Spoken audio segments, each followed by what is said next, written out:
this season on Sister Wives. I just had a date with this guy, David. Hi, baby. We've already planned our second date. I'm just telling you that straight up. Let's get it.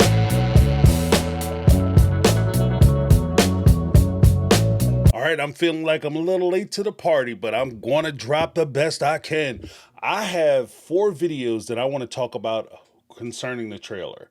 The main reason why is because I have a whole bunch of stuff to say. This particular video, I'm going to talk about Christine, and I'm going to talk about what my expectations are for the upcoming season. Some things I want to see and some things I don't want to see, and how I hope TLC handles a very sensitive subject matter. So hang in for the ride, buckle up, buttercup, because we are on our way. Now, the first thing that I want to say real quick, before we get started with anything else, I just want to make it very clear that when we watch Christine talk about, I'm going on a second date with the guy who we know already got married because they were married January 7th and January 14th of earlier this year, right after season 18 ended, we watched the specials, or some of us did, because TLC failed to inform or allow access for a lot of us to be able to watch the specials. But we watched them get married already. So I know some folks are already asking, why would TLC take the time to drag us back through the dating process of a couple that we already know got married? And I think the reason is quite simple. I think the reason why TLC has decided to drag us back through the first dating stages of Christine's life is because of a couple things. One, it puts us in perspective of the time frame that we're talking about, because apparently there's a whole lot of spicy spice that happened over the course of last year. The second part is that, in my opinion, I think that TLC is going to use Christine's dating and subsequent engagement as a palate cleanser for some of the things that they plan on rolling out. Like, for instance, if you're watching a drama or horror movie or something that has you crying because it's so intense, you always have the points where they add like some kind of comedic relief because it helps to break the tension. You can't have people, full of anxiety for an hour and a half, 2 hours, or even for an entire season of, say, 20 shows where people are just sitting there like, oh my God, this is so terrible. I can't believe this is happening. So you have to provide something that's a positive, uplifting side to the darker things that they plan on talking about or discussing throughout the show. Now, with that being said, I think that it should also be noted that the fact that Christine is supposedly on her second date and they have her opening the door talking about, hey, baby, what's going on? With the leather pants. Go ahead, Christine. I see you. But the thing that would always make me nervous about that kind of introduction is the fact that even if right now we understand that Christine eventually married David and the two of them are together, normally I would suggest not including people in your show until you firmly understand those people, know those people, and have a independent relationship with those folks before you bring them on the show. Why do you say that, James? I say that because even though this is a show, it's show business. Okay? And we have to approach it like it's a business. If we consider Christine, OG3, the Brown family, as reality TV stars. They've been on they have 19 seasons of a reality show under their belt. This show has been on for a long time and going on like almost 15, 16 years. And because the show is successful, there will be people who come into their life who aren't really interested in getting to know them or what they're about. They just want to do the show. In fact, there's another show I watch called Unexpected. And there's a young lady, Jenna. She's dating a dude named JJ. I'd already known before the season got started, but she already has a child with somebody else. She's messing around with this dude, JJ. He lives in, down south, Myrtle Beach. She's from Altoona, Pennsylvania. And he's messing around with her. playing stepdaddy. Then all of a sudden, he gets her pregnant. Then before the season aired, they broke up. Like, she had the baby before the season aired, and then they broke up. And then now she's complaining that JJ, the only reason he was dating her was because he saw her as an opportunity to become a model and internet personality and social media influencer, et cetera, et cetera. So he used her to try to put himself in front of the audience. Now, there's another thing that, I'm happy for Christine, and I'm happy that her situation worked out the way it did. But at the same time, if it wouldn't have worked out, by you bringing him on the show, you're not just giving him access to a show or an opportunity there to have his face on a TV screen. You're also giving him a voice. And I would even say this to Meri, like, before she starts rolling dudes out, like, we don't necessarily need to know that you have somebody. It's nice to know that you were seeking happiness and you were happy for a little bit dating this guy, Amos. But at the end of the day, he has now a voice, and you can't control his voice. If Meri decides that she doesn't want to see him anymore, or it's not working out, if he wants to get real bitter and nasty, he could come out and start doing interviews. He could start doing YouTube or Twitter or Insta, and he starts leaving messages and posts disparaging Meri and calling her all kinds of names, saying that she's selfish or her personality's jacked up or she has BO or whatever he wants to say. And then at that point, Meri is put in a very awkward position, or Meri or any reality star is put in an awkward position where, do you ignore it or do you address it?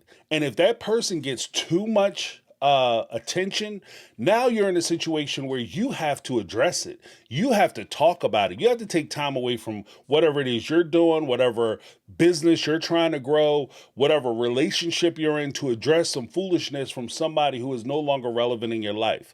This is where it gets kind of tricky, because, the fans hunger to be involved and to understand what's going on with your situation. But at the same time, you have to make sure you protect yourself. That's the only thing I would say about that with regard to Christine. Now, looking forward to the show, because to be very clear, like I said, I'm going to talk about Christine and what I hope for this season. In this video, I'm going to release a separate video just talking about Robyn and Cody, a separate video talking about Meri and Cody, and then a separate video talking about Janelle, and you know what the rest of it is, Cody. Okay, so what are my hopes for this season? When I was watching the trailer, to be honest with you, I was kind of excited because I'm excited to see the new trailer. Keep the thing going. Let's keep it going. But there are a few things that give me pause. And I won't even say a few things. It's one big thing that gives me pause. And that is the whole circumstance surrounding Big G's, Garrison. Okay? TLC is at a crossroads now with this show, as far as I'm concerned, with Garrison and how they deal with him. If they do it the right way, you guys are golden. Okay? This show can continue. Everybody will be happy. It will be a great opportunity to show some kind of celebration of him, his life, etc., and it can give a little bit of closure to some of the fans, because I always want to keep in mind that a lot of the fans have started watching this show episode 1, season 1, episode 1, from the very beginning, and they've literally watched these kids grow up, and they feel vested in these kids' lives and their futures and their circumstances. When things happen to them, they feel deeply about those things happening to them. But if TLC, and I'm really hoping they do better with this, historically, TLC has handled a lot of very sensitive situations very poorly. And if they maintain that trajectory and they handle this situation poorly, this literally could be the thing that kills the Sister Wives franchise, frankly. I'm going to be 100% honest. If they handle this situation badly, or they try to make it into they dress it up and try to put too much emphasis maybe on some of the conflicts between Cody and Janelle, just trying to demonstrate how evil Cody is, so you create a storyline that disrespects and is disingenuous to Garrison and his memory, then you will destroy the show. That's just my opinion. But with regard to everything else, we have the Garrison situation. I know that there are a couple kids, siblings, who don't want to film it. I respect that, and I understand it, especially, like I said, with TLC and their handling of a lot of things. I'm curious where the parents are. Clearly, the parents are okay with it, specifically Cody and Janelle. They're okay with moving forward, and I hope that TLC gives them the grace of being more involved with how this is going to be presented to the audience and how it's going to be presented publicly. So I'm hoping that that's the case, and then maybe the kids are just kind of overreacting or, you know, feel a certain kind of way because they feel like it's for money. Everybody is entitled to their opinion, and I don't want to invalidate anybody's feelings with regard to that because that's their brother. You know, at the end of the day, I'm just a guy on YouTube. That's their family. So they have every right. Their opinion is worth more than my opinion. And I'm sure everybody's like nodding their head saying, yeah, you're right. Without being said, James, the next thing that I would say is with regard to the other storylines, they also have to be careful with how they interact with each other, meaning the adults who exist, the OG3, Robyn and Cody. They have to be careful with how they present that because you don't want it to come off like a fake storyline. And this is, again, a thing that TLC is becoming more and more notoriously known for, having fake or produced storylines that don't really exist or, and frankly, don't make a whole lot of sense. So with their interactions, you have a position where how would Cody, Robyn, Janelle, Meri, and Christine all be in the same place? Because we have to remember that at this time, they're living in two separate states far apart from each other. I think the people who live the closest to each other is is Cody, Robyn, and Janelle. But just because they're in Arizona, Flagstaff, Arizona. But you have Parowan, Meri is up in Parowan, and I think Christine is down. I don't think she's in Salt Lake. I think she's somewhere else. But, you know, they're far apart. I think she is Salt Lake, but they're far apart, even though they're in the same state. And they're in different states from the rest of the family. So how would they all be in the same position? Now, there is a way that it could happen, just because they have such a long history as a family together where they could be in the same situation and TLC could get footage or content from that. But let's be honest, there's no real need for them to come together. And the only reason why they would come together would be because of one of these events. And if we're going to keep it all the way a stack, every one of us has somebody whether it's in our family or maybe a friend of a friend or whatever the case may be, that we don't like, that we don't get along with. And when that happens and you have to be in the same situation with that person, you're just being adult. You just act like an adult. You remove yourself from that person's presence. If it's a party, you on one side of the room, they on the other side of the room, and you guys just don't come together. You don't try to talk. You don't try to interact with each other. This happens every day at events, graduations, reunions, funerals, marriages, so on and so forth. When it happens, funerals, you show up. If they talking, you just roll your eyes to yourself and leave it alone. You don't try to create a big scene or a big argument because it takes away from their day. And this is one of the things that I also wanted to tag in there with regard to that, because there are so many kids of the Brown family, kids, the OG 13, especially, who don't want to be filmed at all. So you have Logan, he doesn't want to be filmed. Gwendolyn, she had her wedding reception filmed. I think it's wedding reception. Somebody can correct me down in the comments if I'm wrong. She had that filmed. That's where Cody and David first met. And that turned into a disaster because the whole purpose of TLC being there is that we have this conflict going on that everybody wants to see, and we know everybody wants to see, so we're going to focus on that, and we're not going to really celebrate your event. So she felt slighted, and so she refused to be filmed. And that's why you don't see her doing any interviews during Christine's wedding or the wedding special. She was there. Logan was there. A lot of the kids were there, but they didn't want to be filmed. And they didn't want to talk on camera. Even with Janelle's kids, during the wedding special, I think all of Christine's kids made an appearance, except for Gwendolyn. But when it came to Janelle's kids, the only kids who got on camera and actually talked during Christine's wedding special was Maddie and Hunter. Everybody else kind of played in the background. You could see some of the kids walking around. Big G's, Garrison was walking around. You saw him. You saw Gabe. But they didn't talk really to the camera. They didn't have conversations with the camera. So there's that. The last thing that I want to address in this particular video, again, I got 4 more videos coming out. They're going to be hot to death, so check those out. Look for those coming up. Is Robyn and Cody. The whole Robyn and Cody situation. And again, this is going to be an old separate video. But just saying, as far as the storyline and my expectations for this season, they have to do more than complain about the OG3. I'm tired of listening to Cody, complaining about how it's not fair. Christine left and I want her back and I'm so heartbroken. And it's one of those situations where, my man, if you wanted her so bad, you should have appreciated her when you had her. You can't appreciate her when she's gone, expect her to turn on her heel, stop her life, break up with her boyfriend, and come on back to you because it hurts your feelings. This is part of being an adult. And from his perspective, I would even say, bro, this is part of being a man. You got a man to freak up. You know what I mean?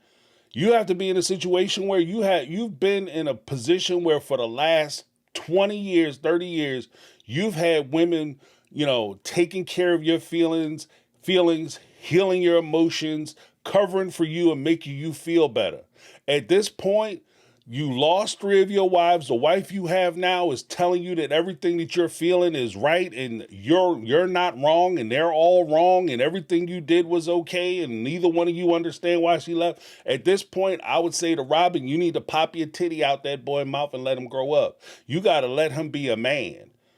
You got to stop babying him. You got to start looking at him like you have to recognize that if you are not maintaining and taking care of your relationships, you are going to lose those relationships because you're no longer deserving of those relationships. Sorry, that's how it works. If you aren't investing in those relationships, it's like going to the bank. If you don't put any money in the bank, then your return on the bank, when you need that money because you got a bill, that money's not going to be there. If you're not putting time, energy, effort into your relationships, then those relationships aren't going to be there when you need them.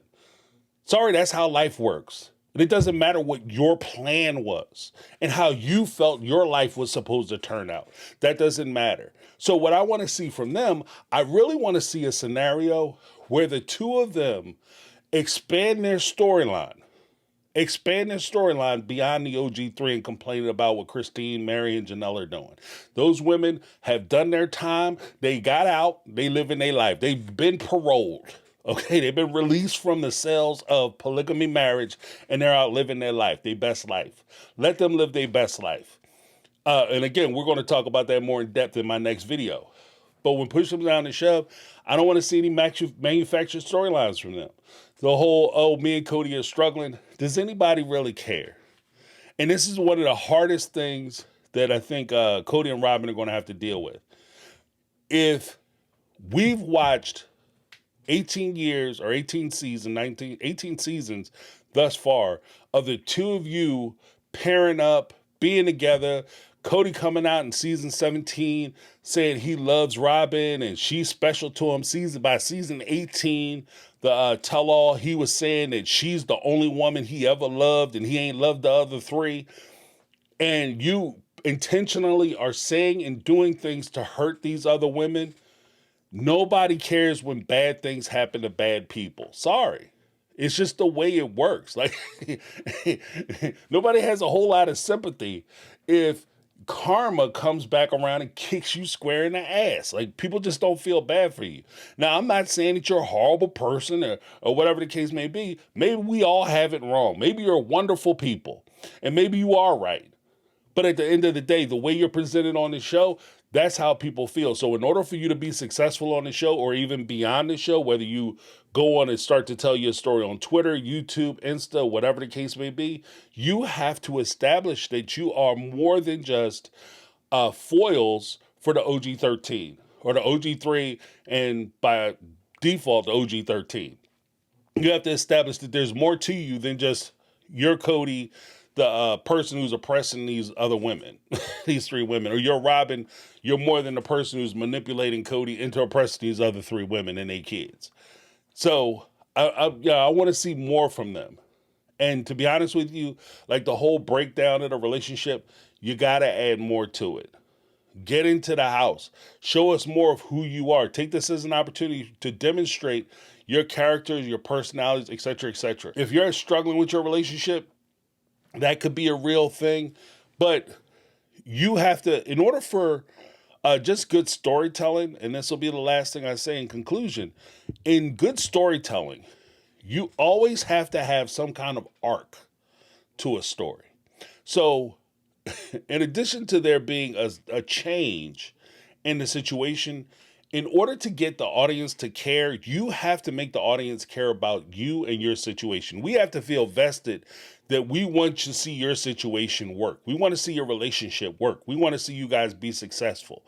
If you aren't presenting yourselves positively or some independent aspects of your life other than you coming down and telling us about how wrong Christine is, or how Meri was a bad sister wife, or how you want Janelle back and Janelle don't want you, and boo hoo hoo, things ain't go your way and you feel like an idiot because you're the last one there. You know, that's not making me feel any type of compassion towards you. So when you come back and say that your relationship isn't working out, then I don't really have room to care. Make people care about you, and it'll make people care about your relationship, whether your relationship works or not. That's my two. Let me know what you guys think down below. If you guys are liking what I'm doing, go ahead and hit that like button, hit the subscribe button. Make sure you let a brother know that you like what I'm doing. That's my take. I'm James. This has been My Take on Reality, and I'm out. Living life right like I could just die.